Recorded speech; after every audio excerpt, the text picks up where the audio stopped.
Hello, I'm Sam Camping, editor for Talk Left Politics. I'm here at Exeter Labour Party to interview the Right Honourable Ben Bradshaw MP. We've got some good questions lined up about anti-Semitism, neoliberalism and the current state of the Labour Party, and I hope you enjoy.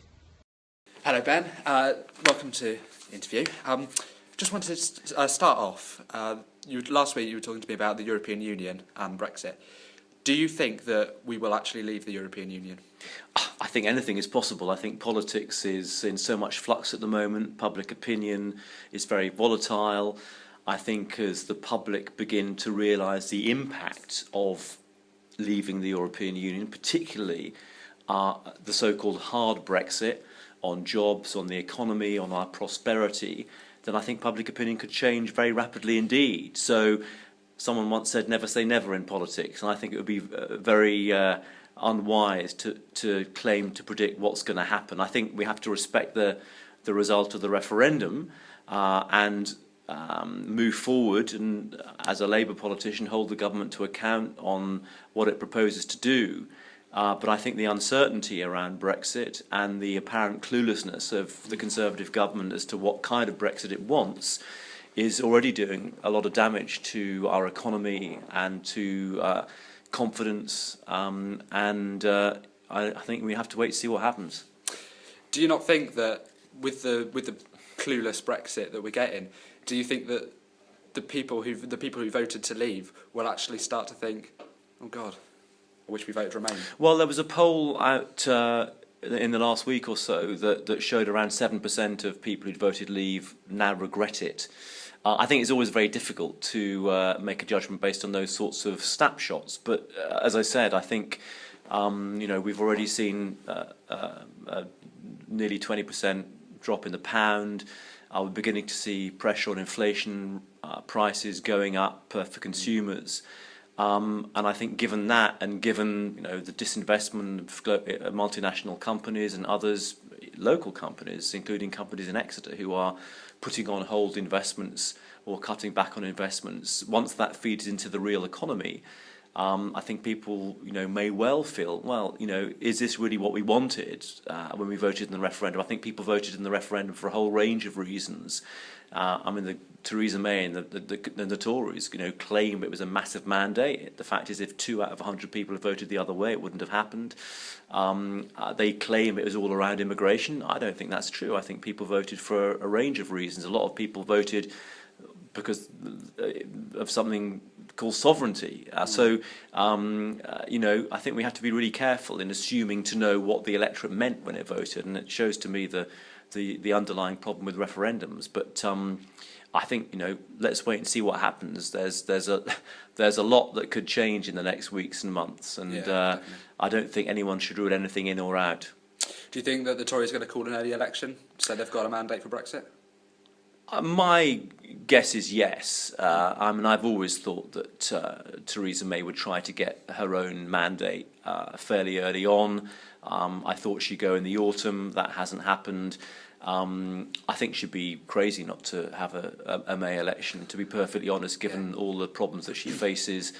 I mean, why on earth would she want to negotiate every dot and comma of Brexit with the likes of John Redwood with a majority of 12 when she could get, possibly an even bigger majority? So we have to be ready for a general election in the Labour Party. We have to get on with developing a coherent policy programme, and in particular a coherent approach to ourselves to Brexit and how we go forward. So it may not happen, but I still think it's fairly likely. Yeah. The Labour Party.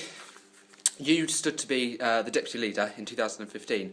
Talk us through the process. What happened, and did you? It wasn't very successful for your campaign. Could you tell that was going to happen? I think it feels a long time ago. If it's difficult for me to remember the actual dynamics of the time. I think basically I felt that off the back of a tremendous result here in Exeter in 2015, where in spite of Labour going backwards nationally and losing seats in places like Plymouth and Southampton, we actually trebled Labour's majority in Exeter. That I felt I had something to say to the party, and that perhaps the party nationally had something to learn from Exeter. that, if we didn't learn, we were in danger of never being in government again, because Exeter is exactly the kind of seat that we need to win back from the Tories, where we've lost across the whole of England and Wales.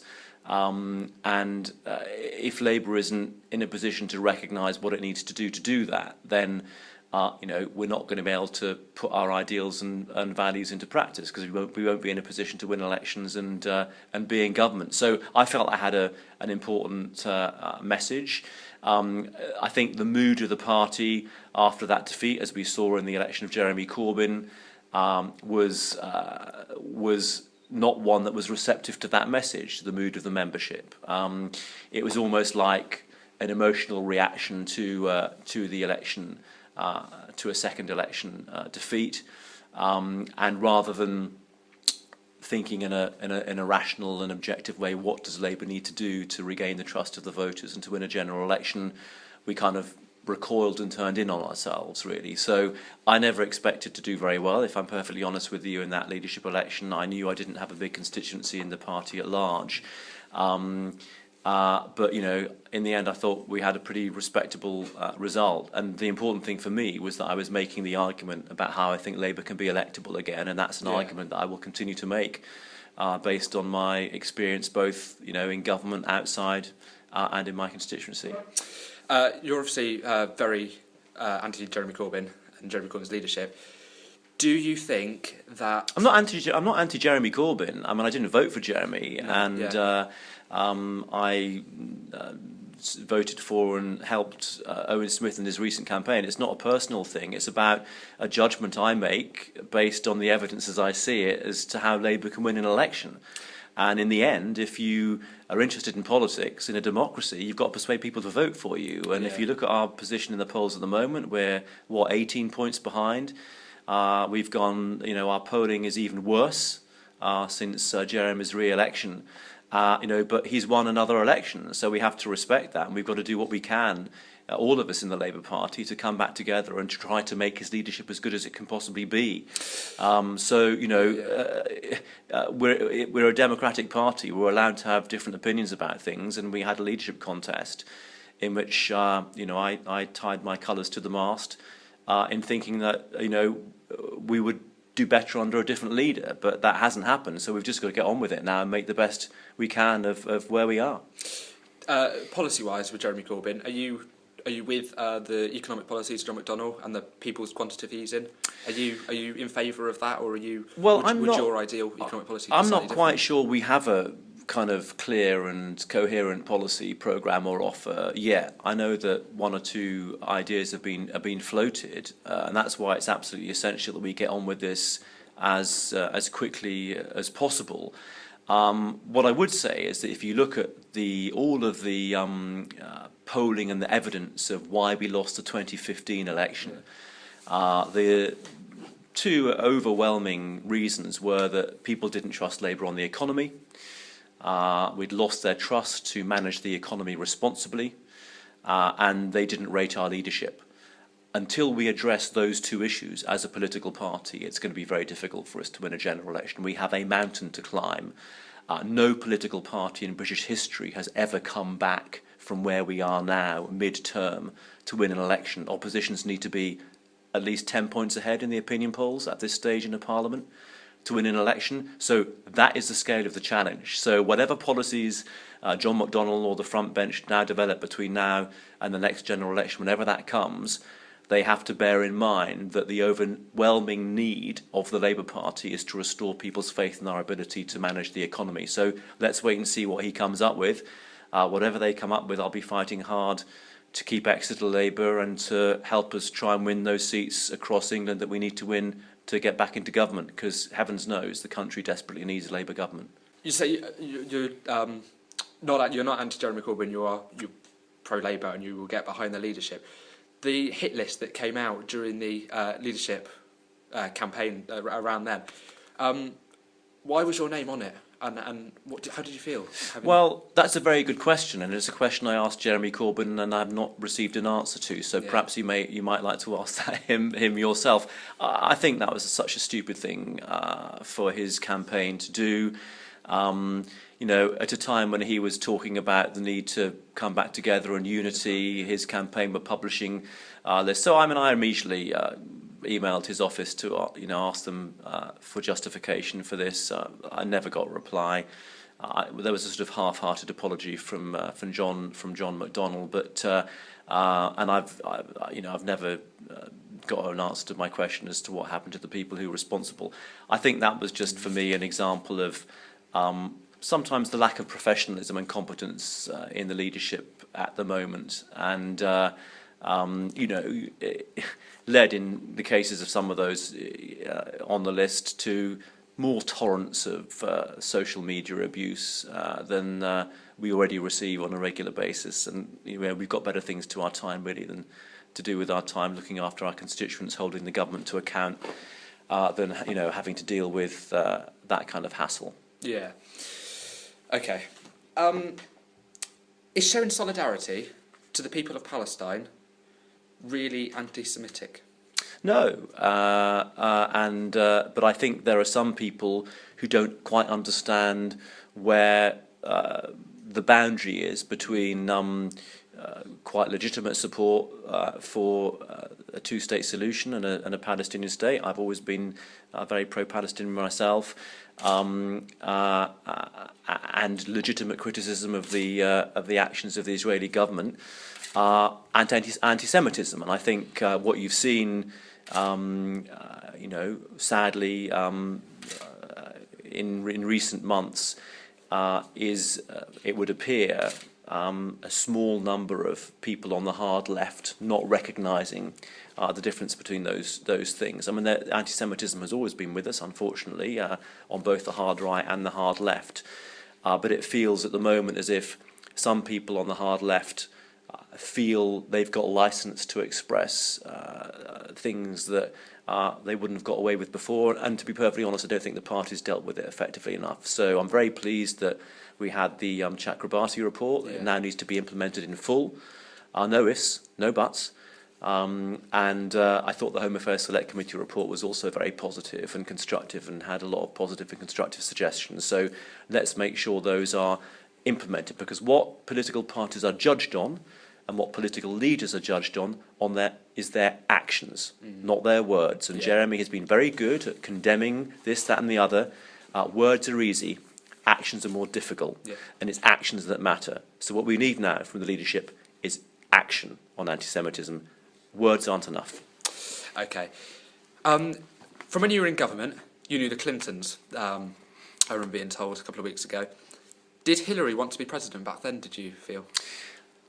I wouldn't have thought so. No, I mean I haven't known the Clintons intimately, but I covered both of Bill Clinton's presidential campaigns as a BBC journalist, and followed him all around the United States, from Hope, Arkansas to the White House, and I also had dealings with Hillary and Bill and Chelsea actually in what was called the Progressive Governance movement, which is something that the Clintons and Tony Blair set up when we were both in government together in those halcyon years, bringing together progressive centre-left parties and governments from around the world. So I had a certain amount of dealing with them. I always thought that she was an impressive and formidable woman in her own right.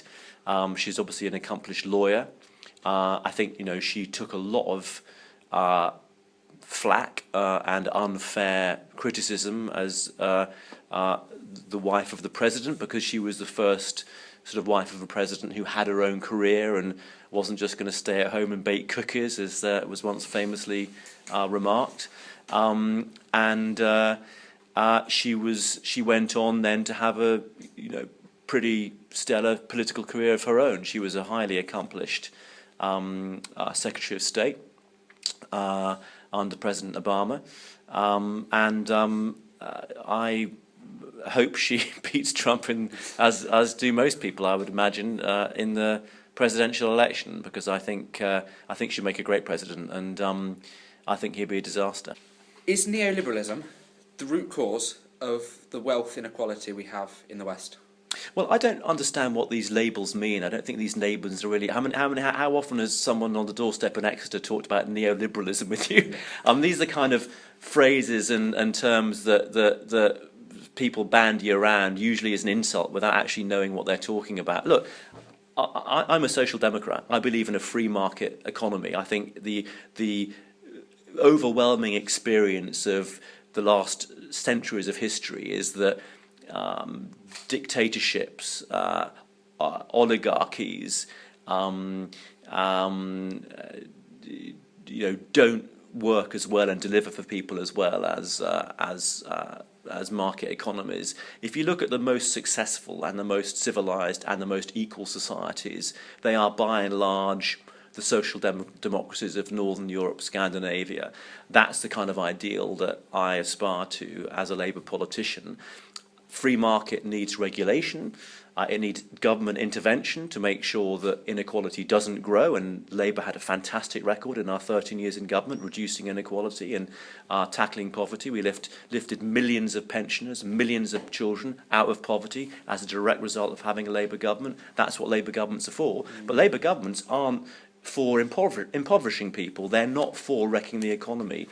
They're not for trying to stop people get on and make a success of themselves.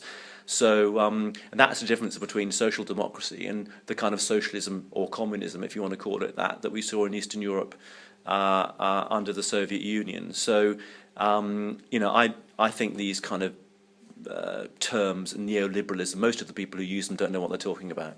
Okay. One last quick one. Under May, are the Tories still the nasty party? Well, I think they're pursuing policies which are inflicting real hardship on the most vulnerable and poorest people in Britain.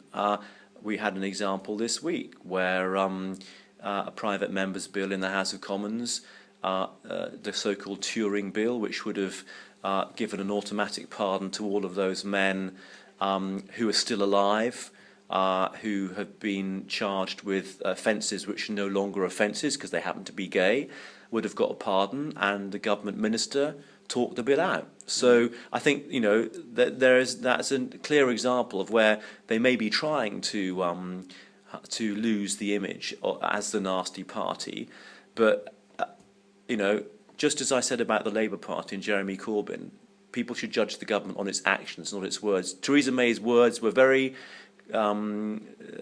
seductive when she on the threshold of Downing Street. It all sounded very nice, but actually judge them on what they're doing. And what they're doing is they're making life harder for people on low incomes, while the very richest get off scot-free. So I don't think the Tory party. I think on the contrary, I think if anything, it seems to be going backwards. I mean, the whole grammar schools, bringing back grammar schools, and a whole range of the other parties' policies that they're pursuing at the moment, I think are much more likely to make things less equal and our country less at ease with itself than otherwise. So yeah, let's judge them on their actions and how they deliver. Okay. Thank you very much. Great. Thank you. Thank you. Cool. Yeah. Brilliant. Very good. Thank you, Ben. No, pleasure.